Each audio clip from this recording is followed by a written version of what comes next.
દિલ્હી પ્રદર્શન પર બોલ્યા બાદ નસીરુદ્દીન શાહનું ઇન્સ્ટાગ્રામ એકાઉન્ટ ક્યાં ગયું? નસીરુદ્દીન શાહે વિડીયોમાં એવું શું કહ્યું કે હવે વિડીયો પણ નથી અને એકાઉન્ટ પણ નથી? વિદ્યાર્થીઓના સમર્થનમાં ખુલ્લેઆમ બોલનાર નસીરુદ્દીન શાહ સાથે આખરે શું થયું? ચાલો જાણીએ વિદ્યાર્થીઓના સમર્થનમાં નસીરુદ્દીન શાહે શું કહ્યું હતું.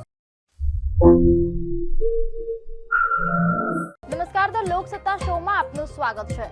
આ કહાની છે કે એવા અભિનેતાની જે માત્ર ફિલ્મોના પડદા પર જ નહીં પરંતુ સામાજિક મુદ્દાઓ પર પણ પોતાની બેબાક વાત માટે જાણીતા છે. દિગ્ગજ અભિનેતા નસીરુદ્દીન શાહે દિલ્હીના વિદ્યાર્થીઓના પ્રદર્શનને લઈને એક વિડીયો શેર કર્યો હતો.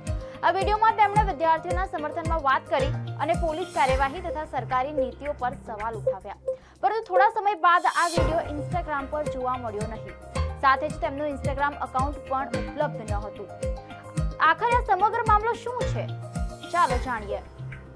નસીરુદ્દીન શાહ ભારતીય સિનેમાનું એક એવું નામ જેમણે પોતાની અભિનય ક્ષમતાથી અલગ ઓળખ બનાવી છે, પરંતુ તેમની ઓળખ માત્ર એક અભિનેતા સુધી સીમિત નથી.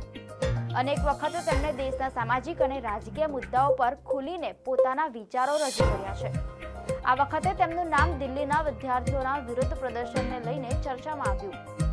જંતર મંતરથી નીકળેલા ચલો સંસદ માર્ચ દરમિયાન થયેલી ઘટનાઓ બાદ નસીરુદ્દીન શાહે એક વિડીયો જાહેર કર્યો. આ વિડીયોમાં નસીરુદ્દીન શાહે પોતાની વાત એક ગંભીર સંદેશ સાથે શરૂ કરી હતી. દર્શક મિત્રો, તેમણે કહ્યું કે તેઓ નસીરુદ્દીન શાહ છે અને દેશના લોકો સાથે બે વાત શેર કરવા માંગે છે. તેમણે શિક્ષણ અને વિદ્યાર્થીઓના મહત્વ પર ભાર મૂકતા કહ્યું કે તેમણે પોતાના જીવનમાં અભિનય વિશે ઘણું શીખ્યું છે, પરંતુ સૌથી વધુ શીખ પોતાના વિદ્યાર્થીઓ પાસેથી મેળવી છે. નસીરુદ્દીન શાહે કહ્યું કે જે વિદ્યાર્થીઓ આજે પોતાના અધિકારો અને શિક્ષણ સંબંધિત મુદ્દાઓ માટે અવાજ ઉઠાવી રહ્યા છે, તેમની સાથે તેમની સંપૂર્ણ સહાનુભૂતિ છે. તેમણે વિદ્યાર્થીઓને સંબોધતા કહ્યું કે તેઓ હિંમત ન હારે અને પોતાની લડાઈ ચાલુ રાખે, કારણ કે ઘણા લોકો તેમની સાથે ઊભા છે. નસીરુદ્દીન શાહે વિડીયોમાં પોલીસ કાર્યવાહી અંગે પણ પોતાની નારાજગી વ્યક્ત કરી. તેમણે કહ્યું કે વિદ્યાર્થીઓ સાથે જે રીતે વર્તન કરવામાં આવ્યું તે જોઈને તેમને દુઃખ પણ થયું છે અને ગુસ્સો પણ આવ્યો છે. તેમણે સવાલ ઉઠાવ્યો છે કે શું ક્યારેય કોઈએ વિચાર્યું છે કે આ વિદ્યાર્થીઓ પણ કોઈના બાળકો છે? તેમણે ચેતવણીના સ્વરમાં કહ્યું કે સત્તા પર બેઠેલા લોકોને પણ એક દિવસ પોતાના કર્મોનો જવાબ આપવો પડે છે. આગળ નસીરુદ્દીન શાહે યુવાનો પર વિશ્વાસ વ્યક્ત કર્યો. તેમણે કહ્યું કે દેશની યુવા પેઢી પાસેથી તેમને હંમેશા આશા રહી છે અને આ ઘટનાએ તેમની આશાને વધુ મજબૂત બનાવી દીધી છે. વિદ્યાર્થીઓને તેમણે સંદેશ આપ્યો કે તેઓ ડર્યા વગર પોતાની વાત રજૂ કરતા રહે. અંતમાં નસીરુદ્દીન શાહે સરકારને સીધો સંદેશ આપતા કહ્યું કે આ બધું યાદ રાખવામાં આવશે. તેમનું આ જ નિવેદન સોશિયલ મીડિયા પર ચર્ચાનો વિષય બન્યું. પરંતુ આ કહાનીનો બીજો ભાગ અહીંથી શરૂ થાય છે.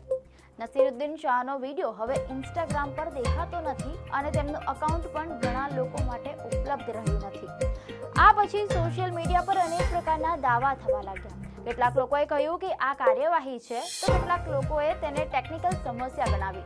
પરંતુ અત્યાર સુધી આ અંગે કોઈ સત્તાવાર માહિતી સામે આવી નથી કે એકાઉન્ટ કેમ દેખાતું નથી. સોશિયલ મીડિયા પ્લેટફોર્મ પર કોઈ એકાઉન્ટ ગાયબ થવા પાછળ અનેક કારણો હોઈ શકે છે.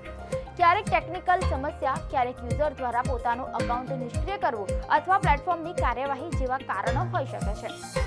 પરંતુ નસીરુદ્દીન શાહના મામલે ચોક્કસ કારણ હજુ સ્પષ્ટ નથી. એટલે કે સવાલ એ છે કે શું આ માત્ર ટેકનિકલ ખામી છે કે પછી આ ઘટનાને લઈને ઉઠી રહેલા સવાલોમાં કોઈ હકીકત છે?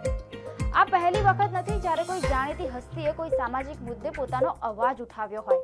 ભારતમાં કલાકારો અને જાહેર વ્યક્તિઓ સમય પર અલગ અલગ મુદ્દાઓ પર પોતાની વાત રાખતા આવ્યા છે.